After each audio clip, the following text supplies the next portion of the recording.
سورۃ الفرقان آیت نمبر 29۔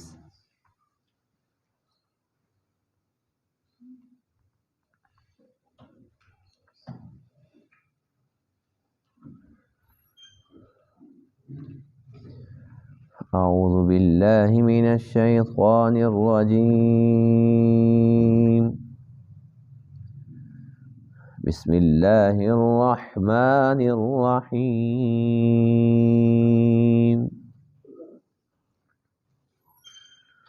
وقال الرسول يا رب إن قوم اتخذوا هذا القرآن مهجورا وكذلك جعلنا لكل نبي عدوا من المجرمين وكفى بربك هاديا ونصيرا۔ وقال الذين كفروا لولا نزل عليه القرآن جملة واحدة كذلك لنثبت به فؤادك ورتلناه ترتيلا۔ ولا يأتونك بمثل إلا جئناك بالحق وأحسن تفسيرا۔ الذين يحشرون على وجوههم إلى جهنم أولئك شر مكانا وأضل سبيلا۔ صدق اللہ العظیم۔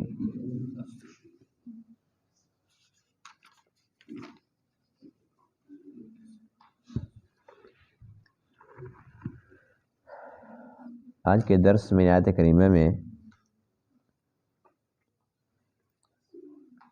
ایک تو حضور علیہ الصلوۃ والسلام کا اپنی قوم سے ایک شکوہ،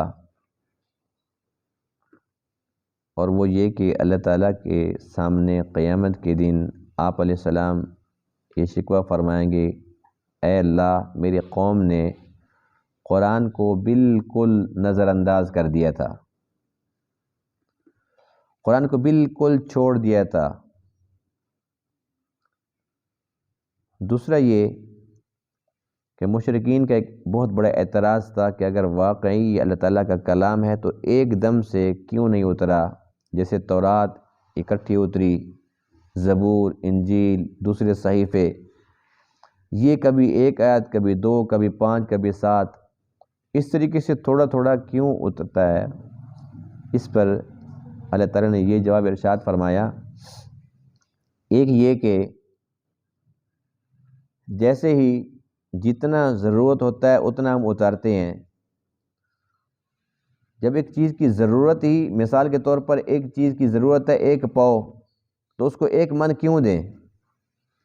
دوسرا یہ کہ جب کوئی پس منظر ہوتا ہے، جب ایک مسئلہ پوچھا جاتا ہے، اس کا جواب آتا ہے تو وہ ازبر ہو جاتا ہے، اس کو سمجھنے کے اندر آسانی ہوتی ہے۔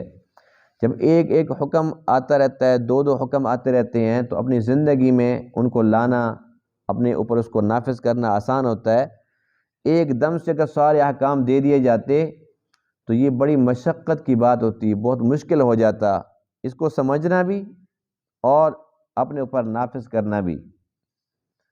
اللہ تعالیٰ کے احکام کے اندر بے شمار حکمتیں ہوتی ہیں، تو اللہ فرماتے ہیں کہ ان کے پاس وہ صرف مثالیں ہیں، یعنی صرف باتیں ہیں کہ ایک دم سے کیوں نہیں آیا، اور اس کے بدلے کے اندر ان کی ہر بات کے مقابلے کے اندر ہم اچھا جواب دیتے ہیں جو بہت زبردست ہوتا ہے، ایک اچھی تفسیر والی بات ہوتی ہے جو ہر بندے کو سمجھ آ سکتی ہے۔ اور ان کا انجام کیا ہوگا؟ جن لوگوں نے قرآن کو اللہ کا کلام نہیں مانا اور صاحب قرآن آقا علیہ السلام کو اللہ کا نبی نہیں مانا، اللہ فرماتے ہیں قیامت کے دن ان کو اوندھے منہ چلایا جائے گا، ان کو گھسیٹ کر جہنم کے اندر پھینکا جائے گا۔ ان کی جو جہنم کے اندر رہائش ہے وہ بہت بری ہوگی۔ تو اس لیے جن لوگوں نے اللہ کے کلام کو پڑھا، سنا سمجھا، اس کے مطابق زندگی گزاری، اس کو سچا جانا، وہ خوش نصیب ہیں، وہ جہنم سے محفوظ رہیں گے، جنت میں جائیں گے اور وہاں بھی اللہ تعالیٰ کا کلام پڑھتے رہیں گے۔ وقال الرسول، اور کہا رسول نے، اے میرے رب، ان قوم اتخذوا، بے شک میری قوم نے ٹھہرا دیا، ھذا القرآن، اس قرآن کو، مہجورا، چھوڑا ہوا، وکذالک جعلنا، اور اسی طرح بنایا ہم نے، لکل نبی عدوا، ہر نبی کے لیے دشمن، من المجرمین، مجرمین میں سے، یعنی یہ جس طریقے سے آپ کی قوم آپ کے مخالف ہے، ہر نبی کی قوم، ہر نبی کی امت میں ایسے لوگ رہے ہیں جو ان کے دشمن بن گئے، تو اس کے اندر آپ کو پریشان ہونے کی ضرورت نہیں ہے۔ وَكَفَى بِرَبِّكَ هَادِيًا، اور کافی ہے تیرا رب ہادی، ہدایت دینے والا، وَنَصِيرًا، اور مدد کرنے والا۔ وَقَالَ الَّذِينَ كَفَرُوا، اور کہا کفار نے، لولا نزل علیہ القرآن، کیوں نہیں اتارا گیا ان پر قرآن، جملۃ واحدہ، ایک جملے میں، اکٹھا کیوں نہیں آیا؟ کذالک، فرمایا کہ اسی طریقے سے، لنثبت بہ فؤادک، تاکہ ہم اس کے ساتھ ہم تیرے دل کو مضبوط کر دیں۔ اگر ایک دم سے قرآن آ جاتا تو تھا تو اللہ کا کلام، لیکن جب بار بار فرشتہ آتا ہے، پیغام لاتا ہے، تو آقا علیہ السلام کا دل بھی مضبوط ہوتا ہے کہ میرے پاس اتنی بار جبرائیل آئے، آج پھر میرے پاس جبرائیل آئے۔ فرمایا کہ آپ کے دل کو ہم اس کے ساتھ مضبوط کرنا چاہتے ہیں۔ وَرَتَّلْنَاهُ تَرْتِيلًا، اور ہم نے ہی اس کو بتدریج نازل فرمایا، یعنی آہستہ آہستہ ہم نے اس کو اتارا ہے، اس میں آپ کا تو کوئی قصور نہیں ہے۔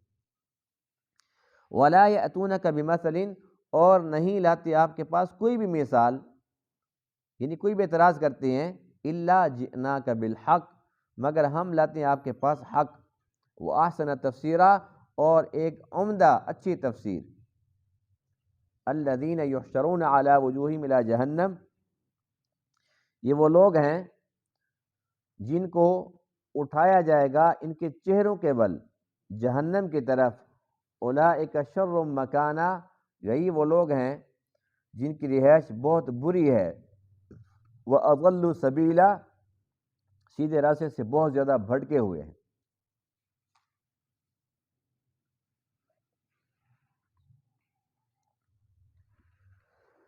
حضور علیہ الصلوۃ والسلام اللہ کے حضور یہ شکوہ فرمائیں گے، یہ دو قسم کے لوگوں سے ہوگا۔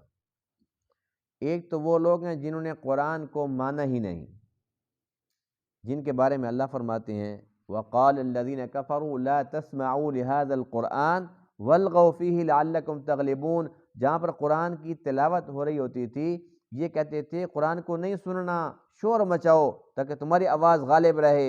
یہ کانوں کے اندر اگر آواز آ گئی تو اس کا اثر دل کے اوپر ہو جائے گا، سنتے ہی نہیں تھے۔ اور قرآن کو کبھی کہتے تھے کہ یہ شاعر کا کلام ہے، کبھی کہتے تھے یہ کاہن کسی نجومی کی بات ہے، اور کبھی کہتے تھے ان ھذا الا اساطیر الاولین، یہ تو قوم عاد، قوم ثمود، پہلے لوگوں کی قصے کہانی ہے۔ ایک تو یہ لوگ ہیں، ان سے شکوہ بنتا ہے کہ انہوں نے مانا نہیں۔ حضور علیہ الصلوۃ والسلام ان کے سامنے موجود تھے، ان کے سامنے اللہ کا کلام پڑھ کر سنا رہے تھے، لیکن اس کے باوجود ان لوگوں نے نہ اللہ کے نبی کو نبی مانا، نہ اس قرآن کو اللہ کا کلام مانا۔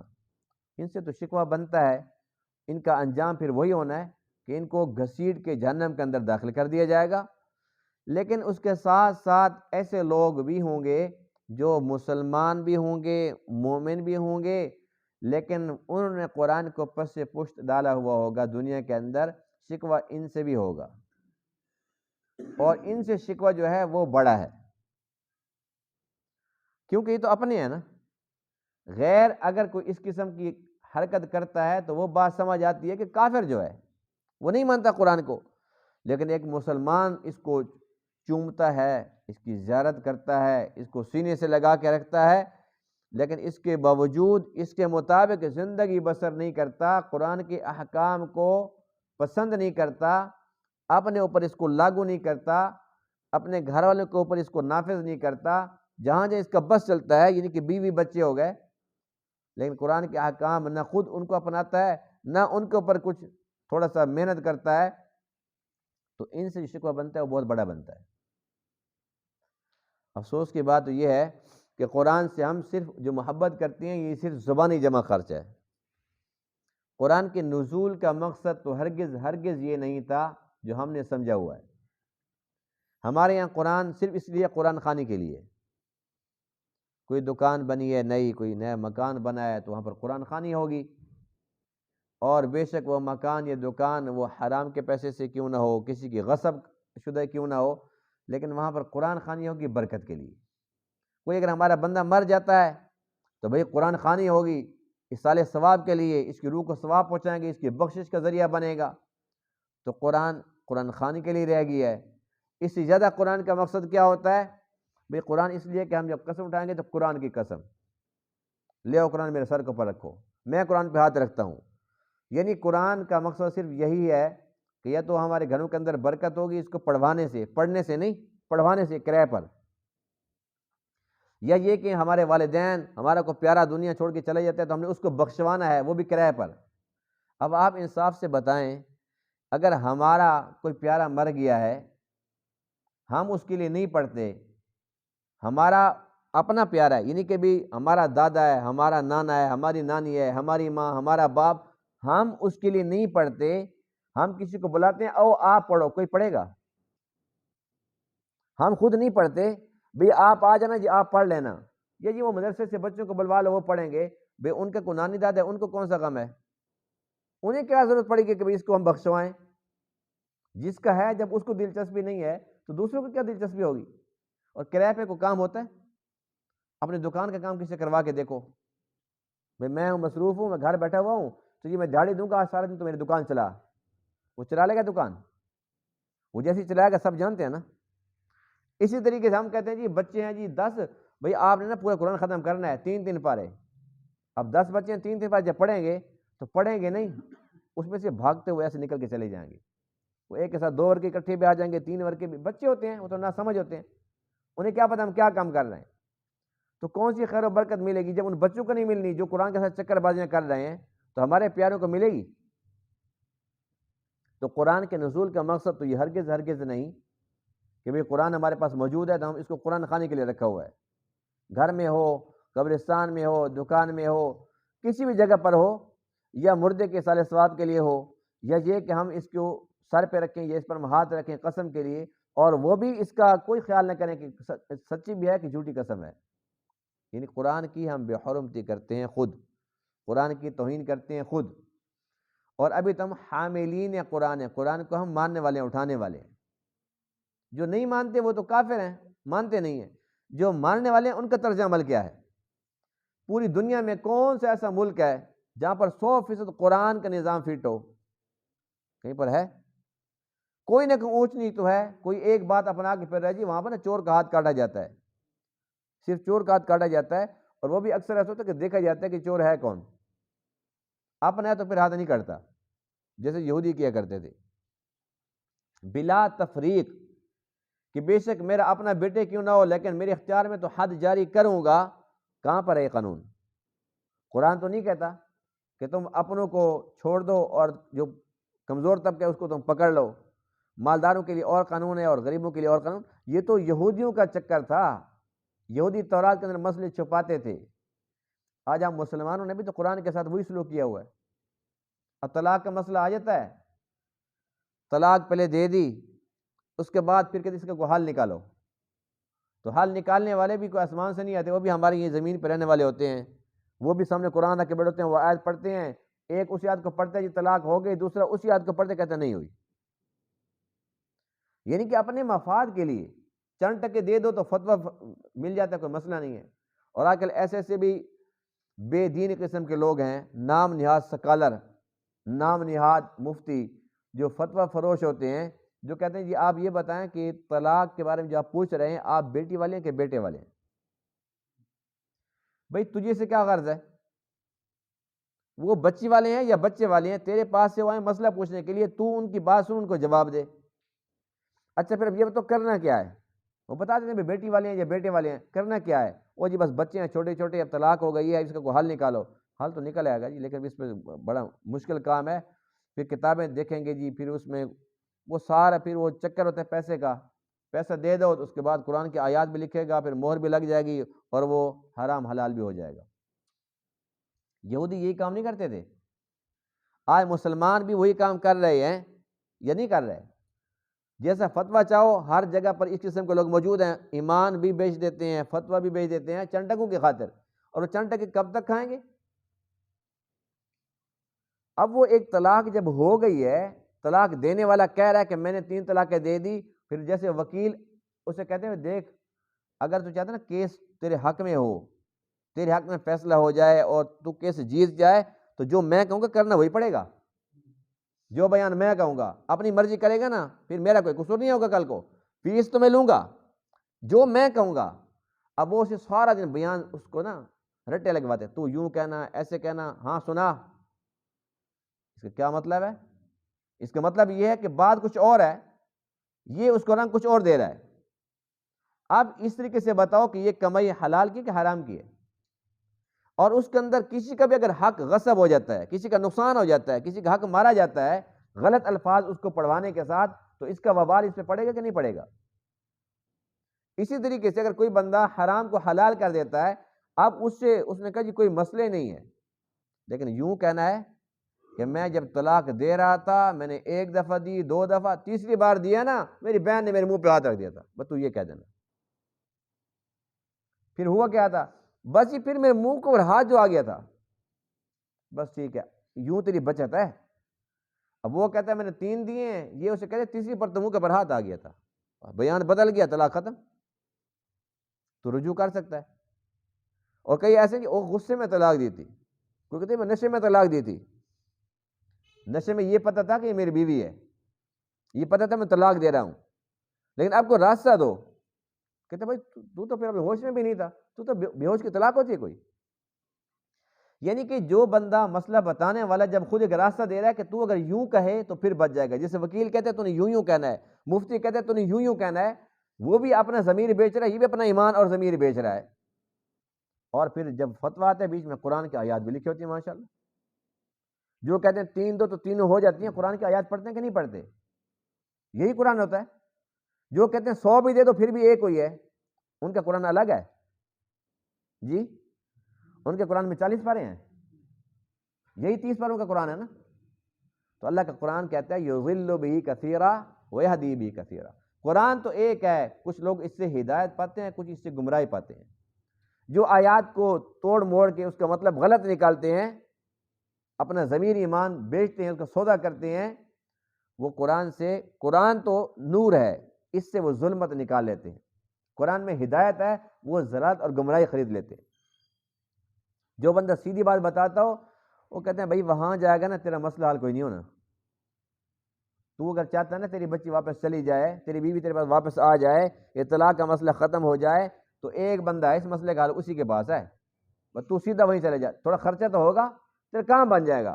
وہ کہتے ہیں جی خرچے کی خیر ہے، میرے تو چھوٹے چھوٹے بچے ہیں، خرچے کی خیر ہے، میرا کام ہو جائے، بس اب وہاں چلا گیا، خرچے تو لگ گیا، ایمان اس کا بھی گیا، ایمان اس کا بھی گیا۔ جو جانتا ہے کہ میں نے 3 دے دیے ہیں اور اسے پتہ ہے کہ ابھی 3 کو میں نے ختم کروانا ہے، اور اس کو بھی پتہ ہے کہ 3 دے کے آئے بیٹھے، اس کو میں نے ختم کرانا ہے، دونوں نے مل کے حرام کو حلال کر لیا۔ اب آئندہ جو بچے ہوں گے، 2 بچے، 3، 4، پھر بچوں کے آگے بچے ہوں گے، پھر ان بچوں کے آگے بچے ہوں گے، قیامت تک کتنی ہزاروں لاکھوں لوگ یہ حرام کے اس طریقے سے اکٹھے ہو کے کھڑے ہوں گے قیامت کے دن، ان کا ذمہ دار کون ہوگا؟ دونوں ہوں گے کہ نہیں ہوں گے؟ تو قرآن مقدس کے ہوتے ہوئے قرآن کے ساتھ یہ سلوک کرنا، ہم اپنے میں اس کو نافذ نہیں کرتے، اپنی اولاد پر، اپنے بچوں پر، بیوی پر اس کو ہم نافذ نہیں کرتے، لیکن بس یہ اسلامی نظام آتا نا تو بڑا ہی مزہ آ جاتا۔ اسلام کی باتیں کچھ اور ہوتی ہیں، بڑے بڑے سکالر ہیں، 6 گھنٹے کے لیکچر جھاڑیں گے، لیکن اگر اسلام آ گیا تو یہ بتاؤ کہ تمہارا پہلے کیا بنے گا؟ جو تمہارا حلیہ ہے، جو تمہارا لباس ہے، جو تمہاری کرتوت ہیں، جیسے سارا دن تم جھوٹ بول کے کمائیاں کرتے ہو، پہلے تو تمہاری روزی کے اوپر لات لگ جائے گی، تمہارے نہیں تو اسلام کو۔ اگر قرآن کا نظام لاگو ہو جائے تو بچے گا کون؟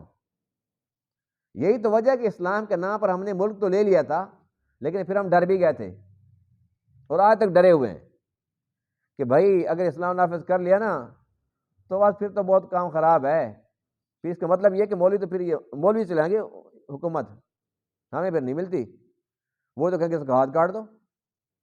یہاں چور کون ہوتا ہے؟ دفتر کا جو بڑا بیٹا ہوتا ہے، چوری اس کا اپنا بیٹا کر رہا ہوتا ہے، وہ اپنے بھتیجے سے کروا رہا ہوتا ہے۔ جب ایک خود افسر بندہ بیٹھا ہے اور اپنے ہی کو وہ نوازنے کے لیے چوری کے راستے بتا رہا ہے تو پھر وہ ہاتھ کاٹنے دے گا اس کے؟ اس لیے ہم ڈرتے ہیں۔ لیکن افسوس کی بات تو یہ ہے کہ چلو ہمارے ہاتھ کے اندر اپنا ملک نہیں ہے، جو صاحب اختیار ہیں، جن کے پاس اقتدار ہے وہ کر سکتے ہیں نا، ہمارے تو اختیار میں نہیں ہے۔ لیکن ہمارا اپنا جسم یہ تو ہمارے اپنے ہاتھ میں ہے۔ کیا ہم نے کبھی اس پہ غور و فکر کیا؟ کیا چلو چھوڑو بھائی، میں نے تو قبر میں خود اکیلے جانا ہے، اللہ کے پاس میں نے حاضر ہونا ہے، تو میں اپنا تو کم سے کم نظام ٹھیک کر لوں، قرآن جو مجھے کہتا ہے میں تو اس کے مطابق زندگی گزاروں گا، باقی جائیں بھاڑ میں، جو کو مانے گا تو ٹھیک ہے، نہیں مانے گا تب بھی ٹھیک ہے، میں اپنا کام تو درست کروں۔ ہم کہتے ہیں فلانا بڑا علامہ بنا ہوا ہے، وہ بڑا صوفی صاحب بنا ہوا ہے، بڑا ملا بنا مفتی بنا ہوا ہے، ہمیں فتوی جھاڑتا ہے وہ، فلانا جائے جہنم میں، بھئی ہم اس کے کوئی ذمہ دار ہیں؟ ہم خود کیا چیز ہیں؟ ہم تو اپنی ذمہ دار ہیں۔ تو حدیث پاک میں ہے کہ یہ جو قرآن ہے یہ تیرے لیے یہ حجت، فرمایا کہ یا تو قرآن تیرے حق میں حجت ہے یا تیرے خلاف حجت ہے، اگر اس کے مطابق چلے گا تو تیرے حق میں ہے، اس کے خلاف چلے گا تو یہ تیرے خلاف حجت ہے۔ اس کا جھگڑا ہے نا وہ دونوں سائڈوں پہ ہے، جو صاحب قرآن ہے، قرآن کے ساتھ دوستی لگانے والا ہے، پڑھتا ہے، سمجھتا ہے، عمل کرتا ہے، اس کو اپناتا ہے، اس کے حق میں یہ جھگڑا بھی کرے گا، اس کے حق میں سفارش بھی کرے گا، اللہ تعالیٰ قبول بھی فرمائے گا۔ اور جو اس کو پس سے پشت ڈالتا ہے اس کے خلاف بھی یہ جھگڑا کرے گا اور سفارش کرے گا، اے اللہ یہ تو مجھے دیکھتا تک نہیں تھا، مجھے پڑھتا تک نہیں تھا۔ اور جب قرآن نے خلاف گواہی دے دی نا، بندے نے بچنا کوئی نہیں ہے۔ اور یہ گواہی پتہ کس کی ہے؟ جو آج کے درس میں ہم پڑھ رہے ہیں، یہ ہے وقال الرسول، یہ حضور علیہ الصلاۃ کی گواہی ہے۔ جو قرآن کے خلاف چلتے ہیں، جو قرآن کے نظام کو پسند نہیں کرتے، اپنے اوپر اس کو نافذ نہیں ہونے دیتے، یہ ان کے بارے میں جو یہ گواہی ہے یہ آقا علیہ السلام کی ہے۔ جب ایک طرف حضور علیہ السلام ہوں اس بندے کے خلاف گواہی دے دیں، اے اللہ تو نے یہ کلام میرے پر اتارا تھا اور یہ میرا امتی یہ قرآن کو پڑھتا نہیں تھا، اس نے اس کو پس پش ڈالا ہوا تھا، اس کے مطابق چلتا نہیں تھا، اور ساتھ قرآن بھی کھڑا ہو جائے، اے اللہ مجھے نہیں پڑھتا تھا، قرآن بھی اس کے خلاف ہو جائے، اللہ کے نبی بھی اس کے خلاف ہو جائے، یہ بچ سکتا ہے؟ اور یہ کوئی بات مذاق کے نہیں ہے، قرآن کی بات ہے، ایسا ہوگا۔ یہاں پر لفظ ہے وقالا، یہ جو عربی لوگ جانتے ہیں نا ان کو تو پتہ ہے کہ قالا یہ ماضی کا صیغہ ہے، قال رسول اس کا لفظی ترجمہ بنتا ہے کہ رسول نے کہا، حالانکہ قیامت تو آئی نہیں، وہ منظر تو ابھی تک آیا نہیں ہے، اللہ کے سامنے تو ابھی تک آقا علیہ السلام کھڑے ہوئے نہیں ہیں، آپ تو فرمائیں گے۔ لیکن اتنی یقینی بات ہے کہ اللہ نے ماضی کا صیغہ استعمال فرمایا، یقولو نہیں ہے کہ رسول کہے گا، گویا کہہ چکا ہے، اتنی پکی بات ہے، کھائے گا نہیں، کھا چکا ہے، یوں سمجھ لیں۔ قال کا معنی ہے کہہ دیا، حالانکہ کہہ دیا نہیں، کہنا ہے، اتنی پکی اور یقینی بات ہے گویا کہ بس یہ بات ہو چکی ہے، آگے چلو۔ یہ اس کی تفسیر ہے، یہ اس کا ترجمہ ہے، یہ اس کا مطلب اور مفہوم ہے، یعنی اتنی یقینی بات ہے جس کو ہم ایسے لائٹ لے رہے ہیں، کیا ہے، کچھ بھی نہیں ہوتا، وہ اللہ تعالیٰ غفور الرحیم ہے۔ تو یہ جو قرآن کی باتیں یہ مذاق ہیں، یہ سب کچھ ہو کر رہے گا، اس لیے ہمیں چاہیے کہ ہم قرآن کے ساتھ اپنا تعلق مضبوط ترین بنائیں، اس کو پکا دوست بنائیں، اور 24 گھنٹے میں سے لازمی اس کو گھنٹہ، آدھا گھنٹہ، پونا گھنٹہ، 1.5 گھنٹہ اس کو دیں، ہمارا تعلق اس کے ساتھ پکا ہو، ہر روز کا ہو۔ جب دوستی پکی ہوگی نا تو پھر ہمارے حق میں گواہی بھی دے گا، اللہ کے حضور سفارش بھی کرے گا، ہمارا کام بھی بنے گا۔ حدیث پاک میں یہ تو وہ دوست ہے جو قبر کے اندر بھی انسان کو تنہا نہیں ہونے دیتا، خوبصورت شکل میں آتا ہے، کہتا بھی تو کون؟ کہتے میں قرآن ہوں، تیرا دوست ہوں۔ بہرحال ایک طرف تو آقا علیہ السلام کا یہ شکوہ ہے ان لوگوں سے جنہوں نے قرآن کو اپنایا نہیں، قرآن کو چھوڑ دیا۔ وہ کسی طریقے سے بھی چھوڑا جا سکتا ہے، جیسے لوگ مانتے نہیں تھے، جو مانتے تھے اس کو اپناتے نہیں تھے، کسی نے حفظ کیا اس کو پھر اس کے بعد چھوڑ دیا، بھلا دیا، یہ ساری کے ساری اس وعید کے اندر داخل ہیں۔ یعنی ان کے خلاف جو گواہی ہے وہ آقا علیہ السلام کی، خود قرآن کی ہے۔ اللہ تعالیٰ ہم سب کو محفوظ رکھے۔ دوسرا مضمون آج کے درس میں کیا ہے کہ جو کافر لوگ تھے ان کا یہ ایک اعتراض تھا کہ قرآن ایک دم سے اکٹھا کیوں نہیں آیا۔ یاد رکھیے جو قرآن مقدس ہے لوح محفوظ سے آسمان دنیا پر یہ اکٹھا آیا ہے، اور یہ بھی لیلۃ القدر میں آیا ہے۔ انا انزلناہ فی لیلۃ القدر، اکٹھا آیا، آسمان دنیا پر موجود تھا، پھر وہاں سے جو نیچے زمین پر آیا تو اس کو 23 سال کا عرصہ لگا۔ اور الحمدللہ ثم الحمدللہ کہ اس طریقے سے آیا، جیسے آتا تھا صحابہ سنتے تھے اس کو یاد کر لیتے تھے۔ قرآن مکمل ہوا تو قرآن کے حفظ کے ساتھ مکمل ہوا۔ اور حضور علیہ السلام جن پر قرآن اترتا ہے آپ مکمل قرآن کے حافظ بھی تھے، جبرائیل کے ساتھ دور ہوتا تھا، جبرائیل دور کرنے آتے تھے، جبرائیل لے کے آتے تھے، ان کو بھی یاد، آقا علیہ السلام کے اوپر نازل ہوتا تھا، آپ کو بھی یاد۔ پھر جو سب سے پہلے سنتے تھے، کسی نے 2 آیتیں سنی، اب ظاہر ان کی زبان بھی وہی تھی، 2 آیتیں سنی اس کو فوراً یاد کر لیا، اور یاد بھی کر لیتے تھے، سمجھ بھی لیتے تھے کہ یہ آیتیں کیوں اتری ہیں۔ وہ جو فلاں عرابی نہیں ہے اس نے وہ بات پوچھی ہے، یسألونک عن الاہلہ، یسألونک عن الانفال، وہ جو پوچھتے ہیں وہ سوال کرتے ہیں، بات آسانی سے سمجھ آتی ہے۔ اب میں درس دے رہا ہوں نا، لیکن اگر آپ میں سے کوئی بندہ پوچھتا ہے، اس کو ایک چیز کی طلب ہے، وہ پوچھتا ہے جی آپ یہ مسئلہ بتائیں، سارا درس اس کو اتنا سمجھ نہیں آئے گا جتنا وہ بات پوچھے گا اس کو میں جو جواب دوں گا اس کو وہ بات سمجھ آئے گی۔ جب صحابہ پوچھتے تھے ادھر سے جواب آتا تھا، قرآن اترتا تھا، تو وہ جتنے لوگ پہلی بار سنتے تھے ان سب کو یاد بھی ہوتا تھا، پس منظر بھی معلوم ہوتا تھا، وہ اچھا وہ فلاں نہیں تھا عرابی، اس کے بارے میں، یہ وہ نہیں ابو ہریرہ پوچھ رہے تھے، یہ تو نہیں عبداللہ بن عباس نے یوں فرمایا تھا، یعنی کہ اس کا پس منظر معلوم ہوتا تھا۔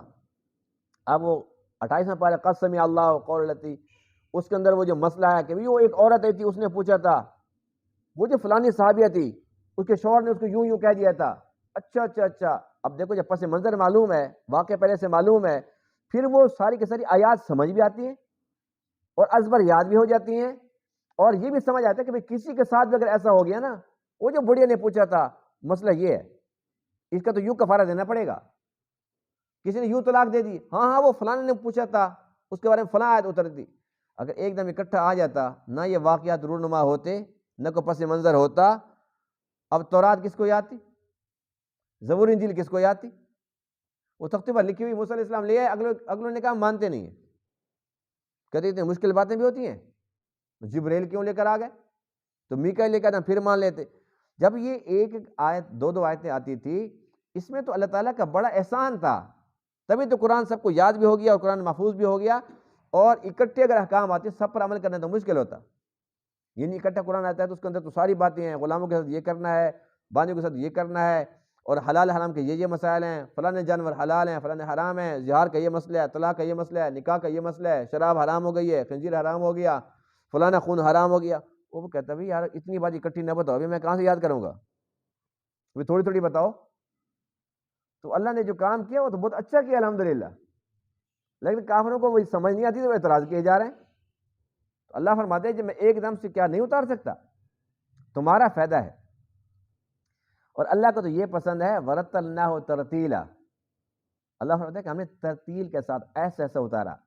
سورہ مزمل میں ہے وَرَتِّلِ الْقُرْآنَ تَرْتِيلًا، تم پڑھا بھی ایسے کرو، ٹھہر ٹھہر کے، جیسے ہم نے ٹھہر ٹھہر کے دیا تمہیں، یہ لو 3 آیتیں، یہ لو 5 آیتیں، یہ لو 1 سورت، تم پڑھو بھی ٹھہر ٹھہر کے۔ اور حدیث پاک میں ہے کہ جو قرآن کا حافظ ہوگا اس کو اللہ تعالیٰ فرمائیں گے کہ تو قرآن پڑھنا شروع کر اور چلتا رہے اور چلتا رہے، جنت کے درجات پہ چڑھتا رہے، اور اس میں جو الفاظ ہیں وَرَتِّلْ كَمَا تُرَتِّلُ فِي الدُّنْيَا، ایسے ٹھہر کے پڑھ جیسے دنیا میں ٹھہر ٹھہر کے پڑھا کرتا تھا، فرق ہو جو تیرا آخری لفظ ہوگا نا وہاں تک تیرا درجہ ہے۔ تو یہ ٹھہر ٹھہر کے پڑھنے کو اللہ تعالیٰ پسند فرماتے ہیں، یہ تو ایک خوبی کی بات ہے۔ پھر اللہ فرماتے ہیں کہ جو بھی کوئی مثال لے کے آتے ہیں، جو بھی کوئی اعتراض کرتے ہیں، تو ہم اس کے مقابلے میں اس کو جواب دیتے ہیں، بڑا پیارا جواب ہوتا ہے، ان کے پاس کوئی جواب ہی نہیں ہوتا۔ جس چیز کو وہ عیب سمجھ رہے تھے، الحمدللہ ہم نے اس کو خوبی سمجھا، اور ہے بھی بہت بڑی خوبی۔ تو بہرحال جن لوگوں نے اس بات کو نہیں مانا، اللہ فرماتے ہیں بات تو ان کے نفع کی تھی، لیکن انہوں نے میری نبی کو جھٹلایا، میرے نبی کی بات کو جھٹلایا، میرے کلام کو جھٹلایا۔ اب انجام ان کا یہ ہے، الذین یحشرون علی وجوہہم الی جہنم، ان کو منہ کے بل چلایا جائے گا۔ صحابہ نے پوچھا اے اللہ کے رسول یہ کیسی ہے، انسان تو پاؤں سے چلتا ہے، منہ کے ساتھ یہ لوگ کیسے چلیں گے؟ تو آقا علیہ السلام فرماتے ہیں کہ جس اللہ نے انسان کو پاؤں کے ساتھ چلایا، وہ اس پر قادر ہے کہ منہ کے ساتھ بھی چلائے گا۔ اللہ کا قرآن جو کہہ رہا ہے تو چلیں گے منہ کے بل، کیسے نہیں چلیں گے؟ اب ہم کہتے ہیں جی زبان سے ہم بات کر رہے ہیں، قرآن کہتا ہے کہ جب منہ بند ہو جائے گا اس وقت تمہارے ہاتھ باتیں کریں گے۔ انسان سوچے جی ہاتھ کیسے بولے گا؟ بھئی بولے گا، اللہ کا قرآن کہہ رہا ہے وَتُكَلِّمُنَا أَيْدِيهِمْ وَتَشْهَدُ أَرْجُلُهُمْ بِمَا كَانُوا يَكْسِبُونَ، بولے گا، منہ کے اوپر تو مہر لگ جائے گی۔ اس لیے جس طریقے سے انسان کے ہاتھ بول سکتے ہیں، پاؤں بول سکتے ہیں، انسان پاؤں کی بجائے منہ کے ساتھ بھی چل سکتا ہے۔ حدیث پاک میں کہ قیامت کے دن کچھ لوگ ایسے ہوں گے جو سواریوں پر ہوں گے، سواریوں پر، کیا خوش نصیبی ہے، کوئی اونٹ کے اوپر ہے، کوئی گھوڑے کے اوپر ہے، کسی کو سواری ملی ہے، فرمایا کہ کوئی پیدل ہوں گے، تیز سے چلیں گے، اور کچھ ہوں گے جو چہروں کے بل چلیں گے، اور فرشتے ان کو گھسیٹ کر جہنم کے اندر پھینک کے آ جائیں گے۔ تو ہم اللہ تعالیٰ کا شکر ادا کرتے ہیں کہ ہم قرآن کے ماننے والے ہیں۔ تو اگلی بات وہ ہمارے اختیار میں ہے کہ ہم اس کو سمجھیں بھی اور اس کو اپنے اوپر ہم نافذ بھی کریں۔